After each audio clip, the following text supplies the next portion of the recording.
नमस्कार। मैं आपके सामने एक लोक कथा के साथ जिसका नाम है ढोल। एक बार एक गरीब औरत और उसका बेटा था। पैसे वालों के घर चौका बासन करके वो अपना और बेटे का पेट पालती थी। एक दिन चौका बासन के बदले मिले कुछ पैसों को लेकर बाजार जाते समय अपने बेटे से पूछती है कि बेटा बता, तेरे लिए बाजार से क्या ला। बेटा झट से जवाब देता कि माँ, मेरे लिए एक ढोल ले आना। माँ जानती थी कि उसके पास इतने पैसे नहीं होंगे कि वो बेटे के लिए ढोल खरीद सके, लेकिन वो बाजार जाती है और कुछ पैसों से कुछ नमक, कुछ बेसन और थोड़ी बहुत सब्जी लेकर वापस आती है। वापस आते समय माँ को दुख था कि वो अपने बेटे के लिए कुछ ना ला सके। वापस आते समय उसे रास्ते में एक लकड़ी का सलोना टुकड़ा दिखाई देता। वो उसे लेकर घर आती। लाकर वो उसे अपने बेटे को दे देती।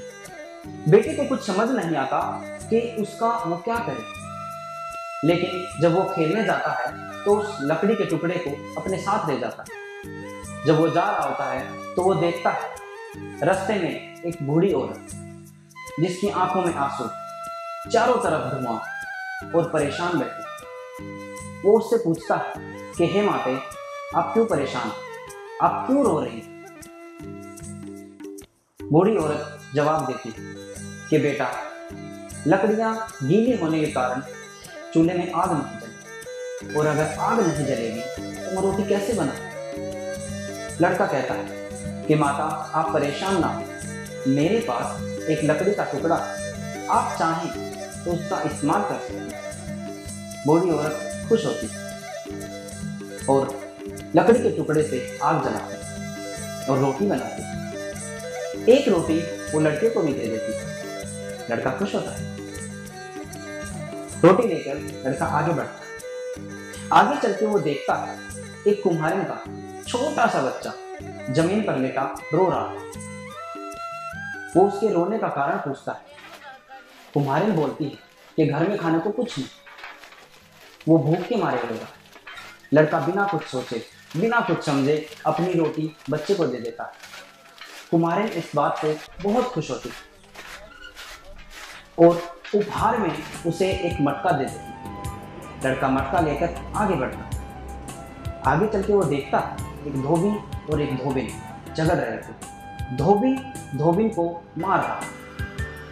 लड़का धोबी से उनके झगड़ने व धोबी को मारने का कारण पूछता। धोबी कहता कि मारूं नहीं तो क्या करूं, इसने मेरा मटका तोड़ दिया, अब मैं कपड़े किसमें उबालूंगा। लड़का कहता कि झगड़ो मत, मेरे पास ये मटका है, आप ये ले लो। धोबी इतना बड़ा मटका देखकर खुश हो जाता है और उसके बदले वो उसे एक कोट देता है। लड़का कोट लेकर आगे चलता है। आगे चल के वो देखता है कि एक पुल पर एक आदमी पड़ा है जिसके बदन पर कपड़ा तक नहीं। वो उस आदमी से पूछता है कि आपका सामान और आपके कपड़े कहाँ गए। आदमी बताता है कि जब मैं अपने घोड़े पर सवार होकर शहर जा रहा था तो कुछ डाकुओं ने मुझे घेर लिया और मेरा सारा सामान छीन लिया, और तो और मेरा कुर्ता तक उतरवा लिया। लड़का कहता कि आप परेशान ना हो, मेरे पास ये कोट है, आप ये रख लीजिए, आप इसे पहन लीजिए। आदमी खुश होकर अपना घोड़ा उस लड़के को दे देता। लड़का घोड़ा लेकर आगे चलता। आगे बढ़कर वो देखता एक पेड़ के नीचे एक दूल्हा और कुछ आदमी परेशान बैठे। वो उनसे उनकी परेशानी का कारण पूछता। दूल्हे के पिताजी बताते हैं कि हे बेटा, हमें लड़की वालों के यहाँ जाना, और जो घोड़ा लेने गए थे वो अब तक लौट कर नहीं आए और समय बीता जा रहा है। लड़का अपना घोड़ा दूल्हे को दे देता। दूल्हा खुश होता है और कहता है कि बताओ, इसके बदले मैं तुम्हारे लिए क्या कर सकता हूँ। लड़का कहता है ज्यादा कुछ नहीं, मुझे आप एक ढोल दिलवा दीजिए। तो दूल्हा ढोल वालों से ढोल लेकर उस लड़के को दे देता है। लड़का ढोल लेकर घर जाता है खुशी से नाचते हुए, ढोल बजाते हुए अपनी माँ को बताता है कि किस तरह उसने उनकी दी हुई लकड़ी से ये ढोल प्राप्त किया।